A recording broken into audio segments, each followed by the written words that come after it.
헛똑똑 잡학 아카이브 10분이면 구조가 보입니다. 혹시 누군가와의 관계에서 이 만남이 나한테 이득일까?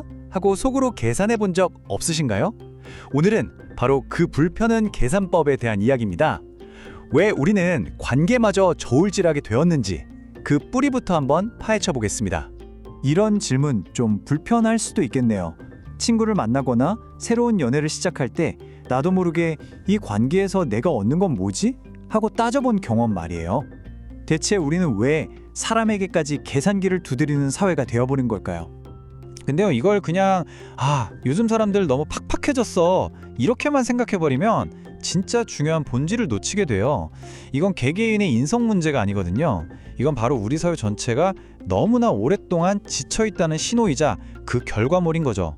그래서 오늘은요, 이 불편한 계산법이 어디서 왔는지, 그래서 우리 삶을 어떻게 바꾸고 있는지 총 6단계로 그 실체를 따라가 보려고 합니다. 우리가 왜 이렇게까지 되었는지, 자, 그럼 지금부터 그 여정을 함께 떠나보시죠.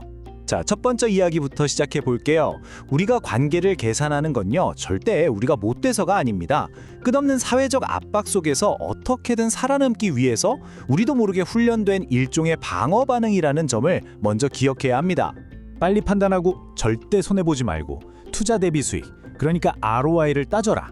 원래는 공장이나 시장에서나 쓰던 말들이잖아요. 근데 이게 어느새 우리 마음속 가장 깊은 곳, 바로 인간관계에까지 스며들어 버린 거죠. 아니, 그럼 모든 걸 이렇게 효율로만 따지는 생각은 도대체 언제, 어디서부터 시작된 걸까요? 시간을 좀 거슬러 올라가 보죠. 1960년대, 그때 우리 경제가 수출로 먹고 살기 시작했잖아요. 이때의 모토가 뭐였냐면 빨리, 싸게, 많이, 그리고 정확하게. 이게 거의 생존의 법칙처럼 된 거죠. 이런 방식이 수십 년 동안 계속되다 보니까 결국엔 이게 그냥 경제 전략이 아니라 우리 사회의 DNA가 되어버린 겁니다. 좋은 질문보다는 빠른 정답을, 멋진 실험보다는 실패 없는 선택을 칭찬하는 문화가 자리 잡은 거예요. 그런데 말이죠, 이 효율주의가 생존에 대한 공포로 바뀌게 된 결정적인 순간이 있었습니다. 바로 우리 모두의 머릿속에 뭐랄까 생존 계산기를 딱 설치해버린 사건이죠. 네, 맞습니다. 바로 1997년 외환위기입니다. 이 엄청난 충격 이후에 우리 사회의 질문 자체가 완전히 바뀌어버렸어요. 어떻게 하면 더 잘 살 수 있을까? 이게 아니라 어떻게 해야 망하지 않을까? 이걸 고민하게 된 거죠. 단 한 번만 실패해도 바로 나락으로 떨어진다는 공포. 이게 사회 전체를 뒤덮으면서 사람들은 최고의 선택이 아니라 최악을 피하는 선택을 하기 시작했습니다. 그리고요, 이 생존을 위한 계산법이 딱 한 단어로 응축돼서 우리 삶 전체로 쫙 퍼져나갑니다. 다들 아시죠? 네, 바로 그 유명한 가성비입니다. 가성비라는 말, 원래는 물건 살 때나 쓰던 말이잖아요, 그쵸? 근데 이게 이젠 시간 투자 대비 효율, 감정 소모 대비 보상, 심지어는 내 노력 대비 성공 가능성까지 모든 걸 재는 만능 잣대가 되어버렸어요. 2022년에 이 단어가 표준국어 대사전에 올랐다는 건요, 이게 더 이상 그냥 유행어가 아니라 우리 사회를 움직이는 공식적인 원리가 됐다는 뜻입니다. 그래서 이제 사람들은요, 자기도 모르게 인간관계를 이런 식으로 테스트하게 되는 거예요. 내가 여기에 쏟아야 할 시간, 돈, 감정, 이 총 비용을 계산하고 또 상처받을 위험은 얼마나 될까 따져본 다음에 이 관계를 계속할지 말지를 결정하는 거죠. 진짜 주식 투자하듯이 말이에요. 그럼 우리가 관계에서 두려워하는 그 비용이라는 게 구체적으로 뭘까요? 여기 나온 것처럼 단순히 돈이나 시간만이 아니에요. 내 감정을 쏟아부어야 하는 감정 비용, 혹시나 상처받을지 모른다는 배신 비용, 그리고 내가 뭔가 책임을 져야 할지도 모른다는 그 책임 비용까지 다 포함되는 거죠. 그러니까 결국 우리는 사람이 싫은 게 아니라 관계에 딸려오는 이 복잡한 청구서가 두려운 겁니다. 자, 그럼 모든 걸 이렇게 비용으로만 따지는 사회에서 우리는 과연 뭘 잃고 있는 걸까요? 그 진짜 비용, 한번 들여다보겠습니다.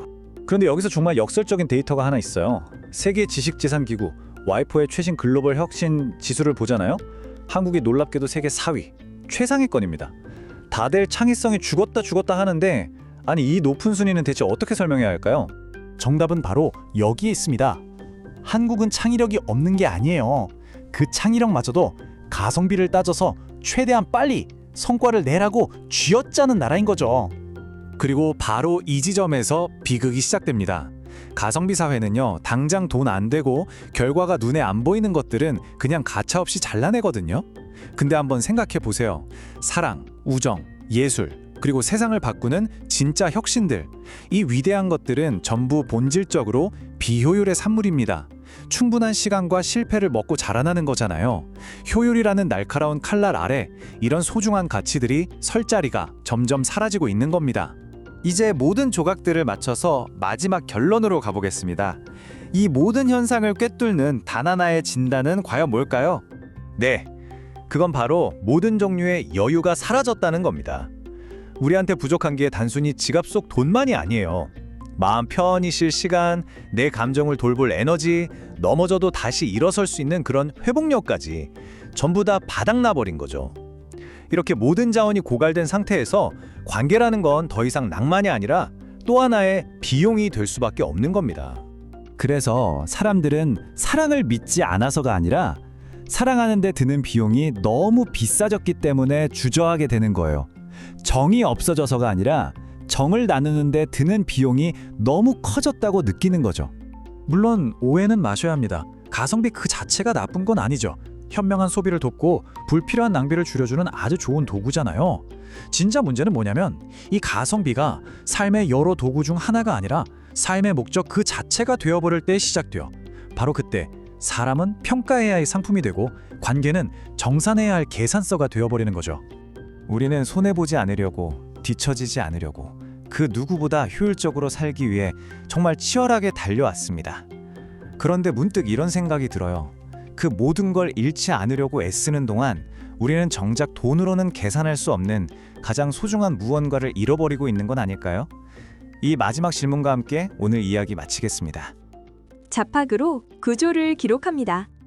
구독해두시면 다음 이야기도 이어집니다.